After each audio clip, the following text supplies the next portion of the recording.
నమస్తే నేను Devi welcome to Story Board. Maharashtra ఎన్నికలకు గట్టిగా నెల రోజుల సమయం కూడా లేదు.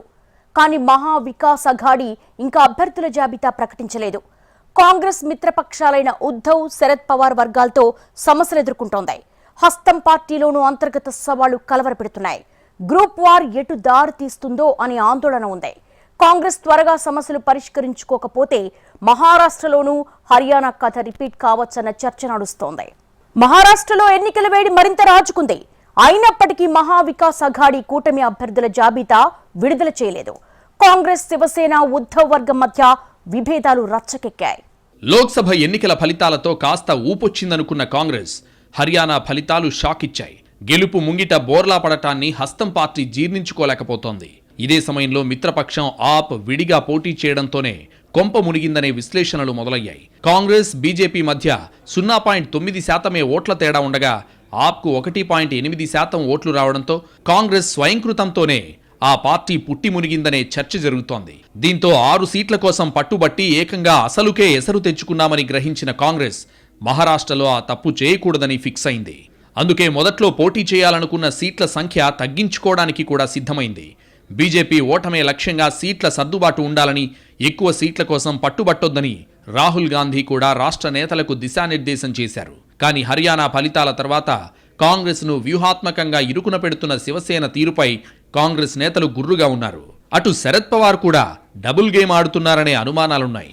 మహారాష్ట్ర భారతదేశంలో రెండో పెద్ద రాష్ట్రం, అన్నిటికంటే గొప్ప రాష్ట్రం. ఆ రాష్ట్రం చేతిలోకి వస్తే ఏదైనా చేయొచ్చు రాజకీయం. కాంగ్రెస్ పార్టీ ఆ అంబిషన్తో ఉద్ధవ్ ఠాకరేని పక్కన తప్పించడానికి ప్రయత్నం చేస్తుంది. అది ఉద్ధవ్ ఠాకరేకి తెలుసు.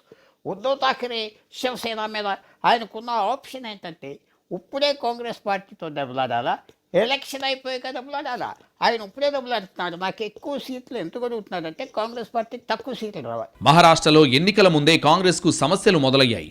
హర్యానా ఫలితాల అనుభవంతో మిత్రపక్షాలతో తగ్గి వ్యవహరించాలని కాంగ్రెస్ నిర్ణయం తీసుకుంది. ఇదే అదునుగా మిత్రులు శృతిమించి రాగాన పడుతున్నారనే ఫిర్యాదులు హస్తం పార్టీ నుంచి వస్తున్నాయి. మహా వికాస్ అఘాడీ కూటమిలో కాంగ్రెస్తో పాటు శివసేన, ఎన్సీపీ భాగస్వాములుగా ఉన్నాయి. శివసేన ఉద్ధవ్ వర్గం కీలక నేత సంజయ్ రౌత్ తీరుపై మహారాష్ట్ర కాంగ్రెస్ నేతలు తీవ్ర ఆగ్రహంతో ఉన్నారు. ఉద్ధవ్ ఠాక్రేను సంజయ్ రౌత్ కంట్రోల్ చేస్తున్నారని మహారాష్ట్ర పీసీసీ చీఫ్ నానా పటేల్ తీవ్ర ఆరోపణలు చేశారు. అయినప్పటికీ ఉద్ధవ్ పార్టీ అంతర్గత వ్యవహారంలో తాము జోక్యం చేసుకోమన్నారు. అయితే పైకి మాత్రం తమ కూటమిలో ఎలాంటి విభేదాలు లేవని ఉద్ధవ్ వర్గం నేతలు చెబుతున్నారు. హర్యానా అసెంబ్లీ ఎన్నికల ఫలితాలతో తీవ్ర నిరాశలో ఉన్న కాంగ్రెస్ నేతలు అక్కడ చేసిన పొరపాట్లను మహారాష్ట్రలో రిపీట్ కాకుండా చాలా జాగ్రత్తలు తీసుకుంటున్నారు. మిత్రపక్షాలతో సీట్ల సర్దుబాటుతో పాటు పార్టీ అంతర్గత కలహాలపై ఎటువంటి కామెంట్స్ చేయరాదని ఇప్పటికే కాంగ్రెస్ నేతలకు కాంగ్రెస్ హైకమాండ్ గట్టి వార్నింగ్ ఇచ్చింది. అభ్యర్థులను ప్రకటించడంలో బీజేపీ అందరికంటే ముందుంది. 99 మంది అభ్యర్థులతో బీజేపీ తొలి జాబితా విడుదల చేసింది. నాగ్పూర్ సౌత్ వెస్ట్ సీట్ నుంచి డిప్యూటీ సీఎం దేవేంద్ర ఫడ్నవీస్ పోటీ చేస్తున్నారు. మహారాష్ట్ర బీజేపీ అధ్యక్షుడు చంద్రశేఖర్ బావన్కులే కాంతి సీటు నుంచి పోటీ చేస్తున్నారు. వాస్తవానికి ప్రతిపక్షంలో ఉన్న మహావికాస్ అఘాడీ ముందుగా సిద్ధపడాల్సింది.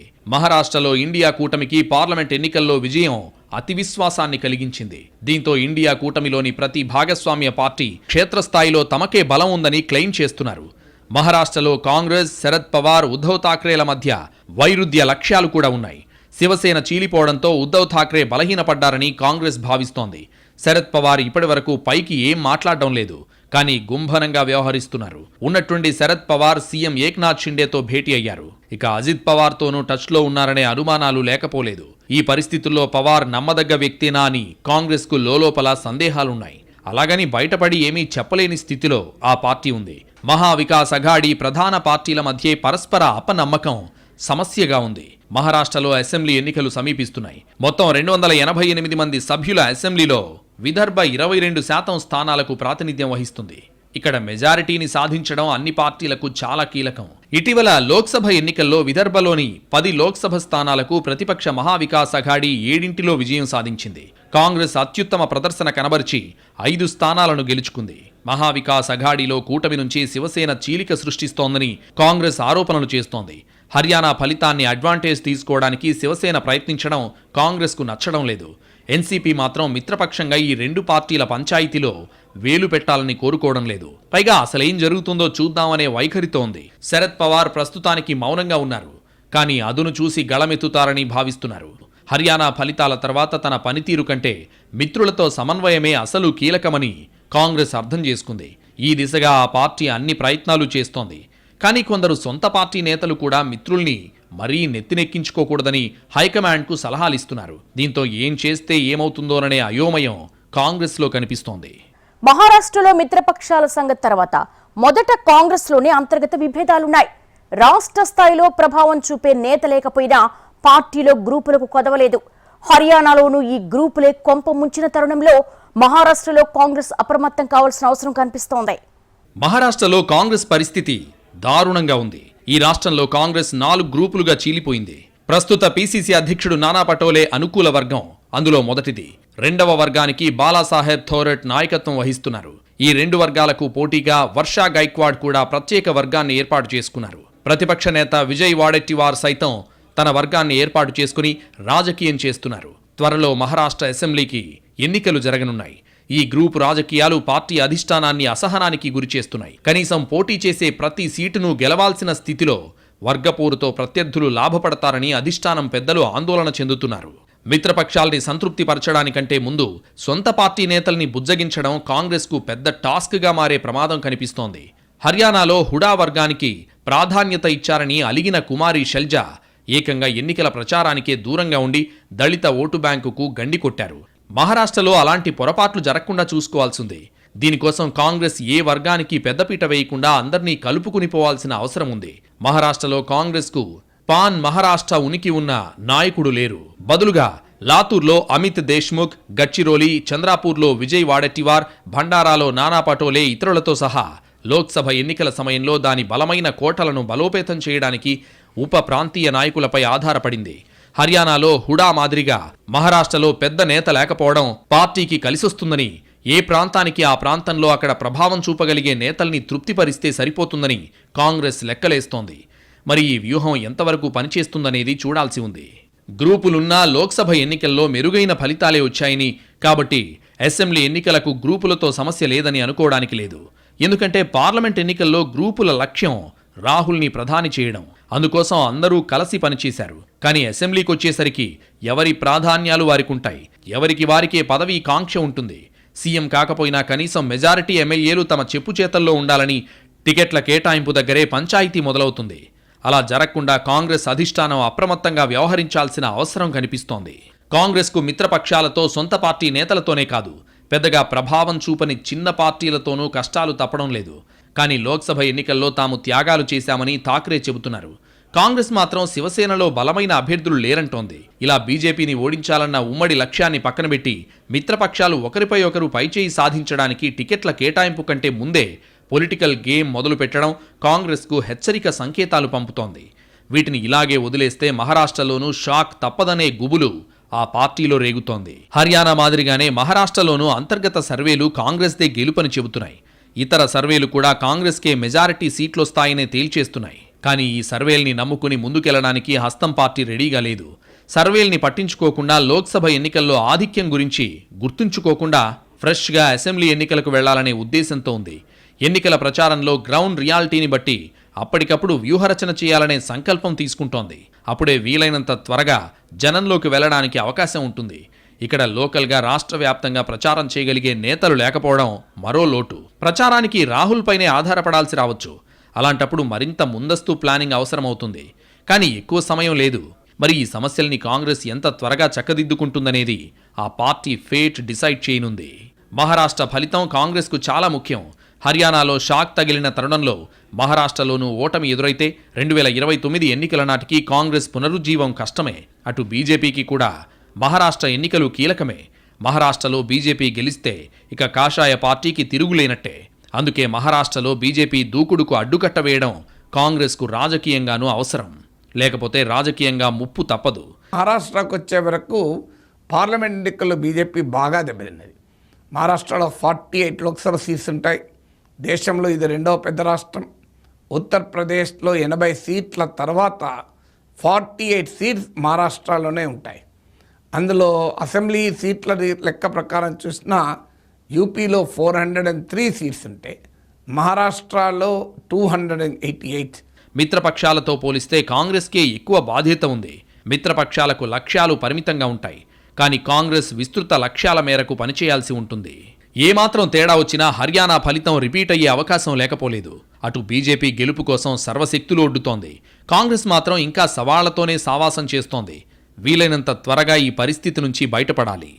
అసెంబ్లీ ఎన్నికల్లో ఓడిపోవడం కాంగ్రెస్ కు కొత్తేం కాదు. కానీ కీలకమైన మహారాష్ట్ర ఎన్నికల ముందు వెక్కిరిస్తున్న హర్యానా ఓటమిని అధిగమించడం కాంగ్రెస్ కు అత్యవసరం. లేకపోతే మరోసారి క్యాడర్ నైరాశ్యంలో కూరుకుపోయే ప్రమాదం ఉంది. హర్యానా ఎన్నికల్లో కాంగ్రెస్ విజయం ఖాయం. కీలక సామాజిక వర్గాలైన జాట్లు, ఎస్సీ, ఎస్టీలు బీజేపీ ప్రభుత్వానికి వ్యతిరేకంగా ఉన్నారు. ఎన్నికల ముందు, ఎన్నికల తర్వాత సర్వే సంస్థల అభిప్రాయం అది. కానీ ఎన్నికల ఫలితాల రోజు సీన్ చూస్తే కంప్లీట్ గా డిఫరెంట్ గా ఉంది. హర్యానాలో కమలం పార్టీ చాలా కంఫర్ట్ గా ప్రభుత్వాన్ని ఏర్పాటు చేసింది. రాజకీయంగా ఇది కాంగ్రెస్ కు గట్టి దెబ్బే. ఒలిచిపెట్టిన పండును తినలేక కాంగ్రెస్ నేతలు అధికారం కోల్పోయారు అనే మాట అక్షరాల నిజం. ఇండియా కూటమి మహారాష్ట్రలో ఓటమి పాలైతే కాంగ్రెస్ పార్టీకి కూడా ఎదురు దెబ్బ తగులుతుంది. 2019లో జరిగిన మహారాష్ట్ర ఎన్నికల్లో బీజేపీ కూటమి విజయం సాధించింది. అయితే ఎన్డీఏ కూటమి భాగస్వామ్య పక్షమైన శివసేన బీజేపీ కూటమిని వీడి కాంగ్రెస్, శరద్ పవార్లతో కలిసి ప్రభుత్వాన్ని ఏర్పాటు చేసింది. ఈ ప్రభుత్వం జూన్ 2022లో పడిపోయింది. శివసేన, శరద్ పవార్ పార్టీలు రెండు ముక్కలయ్యాయి. చీలిపోయిన షిండే సారథ్యంలో శివసేన, అజిత్ పవార్ నేతృత్వంలోని ఎన్సీపీ కలిసి బీజేపీతో పొత్తు పెట్టుకున్నాయి. ప్రస్తుతం మహారాష్ట్రలో బీజేపీ కూటమి అధికారంలో ఉంది. ఈ తరుణంలో ఒకవేళ ఇండియా కూటమి మహారాష్ట్రలో విజయం సాధిస్తే అది ప్రధాని నరేంద్ర మోదీకి పెద్ద ఎదురుదెబ్బ అవుతుంది. అంటే దేశంలో రెండవ అతిపెద్ద, అత్యంత ధనిక రాష్ట్రం మహారాష్ట్ర బీజేపీకి వ్యతిరేకంగా మారుతుంది. మహారాష్ట్రలో బీజేపీ గెలిస్తే ఆ పార్టీ అత్యంత బలోపేతం అవుతుంది. మోదీ ప్రభుత్వం బలపడుతుంది. హర్యానా ఫలితాలు కాంగ్రెస్కు మేల్కొల్పు కాల్గా పనిచేశాయి. ఇంకేముంది, పార్టీకి ఊపొచ్చేసిందనే ఉద్దేశంతో అతి విశ్వాసానికి పోకుండా గ్రౌండ్లో పనిచేయాల్సి ఉందని ఆ పార్టీకి బోధపరిచాయి. మహారాష్ట్ర అసెంబ్లీ ఎన్నికల్లో కాంగ్రెస్ మంచి పనితీరును కనబరచలేకపోతే లోక్సభ ఎన్నికల్లో దాని ఇటీవలి విజయాలు కేవలం ఊహాగానాలుగా కొట్టేసే అవకాశాలు చాలా ఉన్నాయి. మహారాష్ట్రలో సీట్ల రీత్యా తిరుగుబాటు అభ్యర్థితో కలిసి 31 స్థానాలు ఎంవీఏకు వచ్చినప్పటికీ ఓట్లలో తేడా చాలా చాలా తక్కువగా ఉంది. 0.4% మాత్రమే. ఒకరికి 44% వస్తే ఒకరికి 43.6%. అంటే కేవలం 0.4% ఓట్ల తేడా మాత్రమే ఉంది. ఇటీవల కాంగ్రెస్ ప్రాంతీయ నాయకులకు అధికారం ఇచ్చినప్పుడల్లా అంతర్గత అసమ్మతితో పోరాడుతోంది. ఇది టికెట్ పంపిణీలో చిక్కులకు దారితీసింది. ఛత్తీస్గఢ్లో భూపేష్ బఘేల్తో, మధ్యప్రదేశ్లో కమల్నాథ్తో, రాజస్థాన్లో అశోక్ గెహ్లట్తో, ఇప్పుడు హర్యానాలో భూపీందర్ హుడాతో ఈ నమూనా ఉద్భవించింది. మహారాష్ట్రలో ముందే గ్రూపులున్నాయి. ఇక్కడ మరింత అప్రమత్తంగా ఉండాలి. బీజేపీ సామాజిక కూటమిని, ప్రత్యేకించి ఓబీసీ ఓటర్లలో దాని మద్దతును కాంగ్రెస్ నిశితంగా పరిశీలించాలి. లోక్సభ ఎన్నికల్లో మరాఠ్వాడాలో మరాఠా మద్దతుతో పాటు ముస్లిం, దళిత, ఆదివాసీ ఓట్ల కలయిక కాంగ్రెస్కు లాభించింది. అయితే అసెంబ్లీ ఎన్నికల్లో మాలి, ధంగర్, వంజరి, కుంబి, తేలి వంటి చిన్న కుల సమూహాలను ఏకీకృతం చేయడానికి బీజేపీ ప్రయత్నాలపై కాంగ్రెస్ అప్రమత్తంగా ఉండాలి. హర్యానాలో కాంగ్రెస్ తన సంప్రదాయ జాట్ బేస్పై ఆధారపడటం లోక్సభలో అనుకూలమైన ఫలితాలను అందించింది. అయితే అసెంబ్లీ ఎన్నికల్లో అది మాత్రమే సరిపోదని ప్రూవ్ అయింది. కాంగ్రెస్ తన పనితీరును పెంపొందించుకోవాలని లక్ష్యంగా పెట్టుకున్నట్లయితే అది తప్పనిసరిగా ఈ చిన్న విభాగాలను చేరుకోవాలి. దీనికోసం ప్రత్యేక వ్యూహాలు రూపొందించాలి. దేశ రాజకీయాల్లో మహారాష్ట్రకు కీలక స్థానం ఉంది. లోక్సభ స్థానాల పరంగా చూస్తే యూపీ తర్వాత రెండో అతిపెద్ద రాష్ట్రం మహారాష్ట్ర. ఇక్కడ 48 ఎంపీ సీట్లున్నాయి. మొన్నటి లోక్సభ ఎన్నికల్లో మహావికాస్ అఘాడీ పైచేయి సాధించిన ఇటీవలే జరిగిన ఎమ్మెల్సీ ఎన్నికల్లో మహాయుతి మంచి పనితీరు కనబరిచింది. ఈ పరిస్థితుల్లో ఏమరపాటుగా ఉంటే కాంగ్రెస్కు నష్టం తప్పకపోవచ్చు. మహారాష్ట్రలో 15 ఏళ్లు వరుసగా అధికారంలో ఉన్న చరిత్ర కాంగ్రెస్కు ఉంది. ఇక్కడి పరిస్థితులపై లోతైన అవగాహన కూడా ఉంది. అయితే నాయకుల మధ్య ఐకమత్యం లేకపోవడం, మిత్రులతో విభేదాలే ఆ పార్టీని భయపెడుతున్నాయి. బీజేపీతో ముఖాముఖి పోరు జరిగిన హర్యానాలోనే చేతులెత్తేసిన కాంగ్రెస్ మహారాష్ట్రలో మిత్రులతో కలిసి ఏమాత్రం పోరాడుతుందనేది ఆసక్తికరం. కానీ అనుకూల పరిస్థితుల్ని ఉపయోగించుకుని సరైన సమయంలో సరైన వ్యూహరచనతో గెలవడం పెద్ద కష్టం కాదని కాంగ్రెస్ లెక్కలేస్తోంది. అయితే అంతకుముందే సమస్యల్ని పరిష్కరించుకోవాల్సిన అవసరం కనిపిస్తోంది. సమయం గడిచే కొద్దీ రేసులో వెనకబడొచ్చు. ఇప్పటికే ప్రత్యర్థులు తొలి జాబితా విడుదల చేసి సై అంటున్నారు. సీట్ల కేటాయింపులోనే వెనకబడితే తర్వాత ప్రచారంలో ఏదైనా జరగొచ్చనే భావనకు అవకాశం ఇచ్చినట్టవుతుంది.